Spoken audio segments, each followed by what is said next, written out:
Hercule, fils de Zeus et champion de l'humanité, saisi d'horreur, réalisa qu'il venait de commettre le crime le plus inconcevable.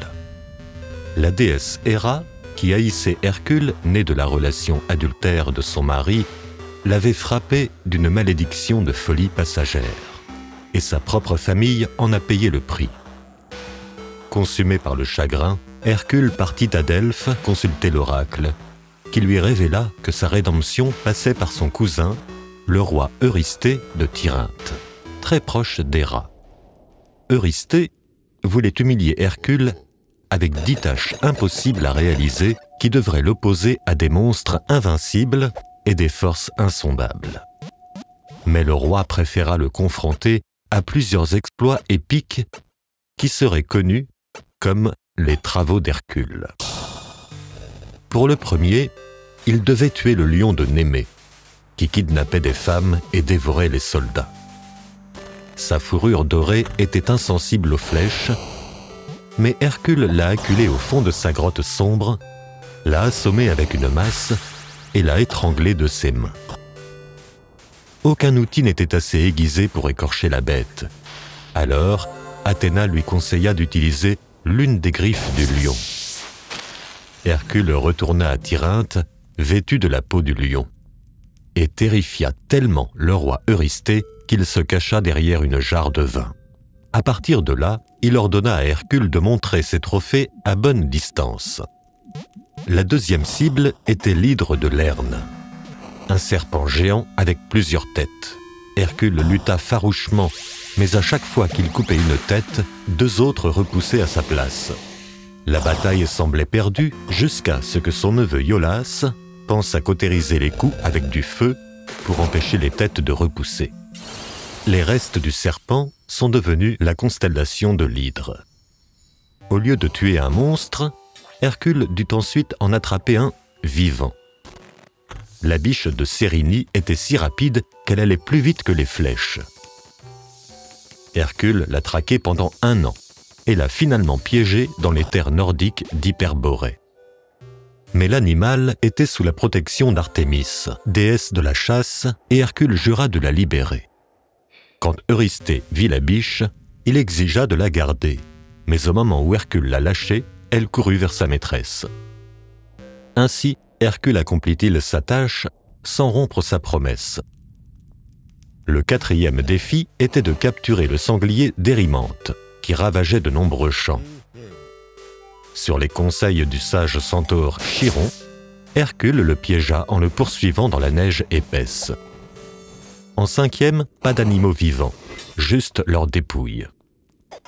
Les écuries où le roi Augias gardait des centaines de taureaux sacrés n'étaient plus entretenues depuis longtemps. Hercule promit de les nettoyer en 1 jour s'il pouvait garder un 10e du bétail. Augias ne pensait pas que Hercule réussirait. À l'inverse, Hercule creusa d'énormes tranchées, détourna 2 fleuves voisins pour qu'ils traversent et nettoient parfaitement les écuries. Vinrent ensuite 3 monstres terribles, chacun requérant une stratégie particulière. Les oiseaux carnassiers du lac Stymphale nichaient dans un marais impénétrable, mais Hercule utilisa les crotales d'Athéna pour qu'ils s'envolent de peur. Et là, il a pu les vaincre. Aucun mortel ne peut faire face à la fureur du taureau crétois. Mais un étranglement arrière a fait l'affaire. Diomède, le roi fou, avait dressé ses juments pour dévorer ses hôtes, se vit traiter de la même manière quand Hercule le jeta dans ses propres écuries. Le festin calma suffisamment les bêtes pour qu'Hercule leur lie la bouche. Mais le 9e travail impliquait quelqu'un de plus dangereux que toute autre bête, Hippolyte, la reine des Amazones. Hercule devait retrouver la ceinture que son père Arès, dieu de la guerre, lui avait offerte. Il navigua vers Thémicyra, la terre des Amazones, prêt à se battre. Mais la reine fut si impressionnée par le héros et ses exploits qu'elle lui fit cadeau de la ceinture. Pour son 10e travail, Hercule devait voler le troupeau de taureaux magiques de Gérion, un géant à 3 têtes et à 3 corps. En chemin, Hercule était tellement gêné par la chaleur du désert libyen qu'il envoya une flèche dans le soleil. Le dieu solaire Hélios admirait la force du héros et lui prêta son char pour voyager jusqu'à l'île d'Érythie.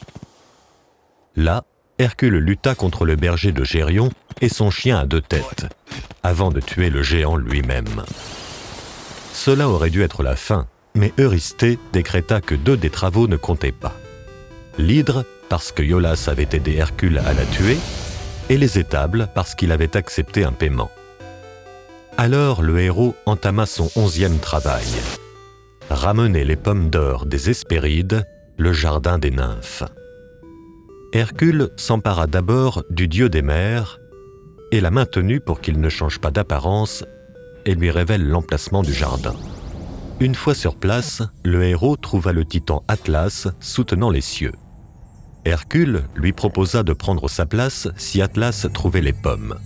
Atlas s'exécuta avec empressement, mais Hercule le trompa aussitôt pour quitter la place et s'enfuit avec les pommes. Pour le 12e et dernier travail, il devait ramener Cerbère, l'énorme chien à 3 têtes gardien des enfers. Aidé d'Hermès et d'Athéna, Hercule descendit et trouva Hadès en personne. Le dieu des morts lui permit de prendre la bête, à condition de le faire sans armes. Il y parvint en saisissant les 3 têtes en même temps. Lorsqu'il présenta le chien à un Eurysthée terrifié, le roi déclara enfin que le héros avait réussi les travaux. Après 12 ans de dur labeur, Hercule s'était racheté de la mort tragique de sa famille et gagna sa place au panthéon des dieux. Mais sa victoire prit un tour encore plus important. En soumettant les forces chaotiques et monstrueuses du monde, le héros a balayé ce qu'il restait de l'ordre primordial des titans, a créé un monde où l'humanité pouvait prospérer. Grâce à ses travaux, Hercule a dompté la folie du monde pour expier la sienne. Apprenez-en plus avec ces vidéos et n'oubliez pas de vous inscrire. Ne ratez jamais l'occasion d'apprendre quelque chose de nouveau.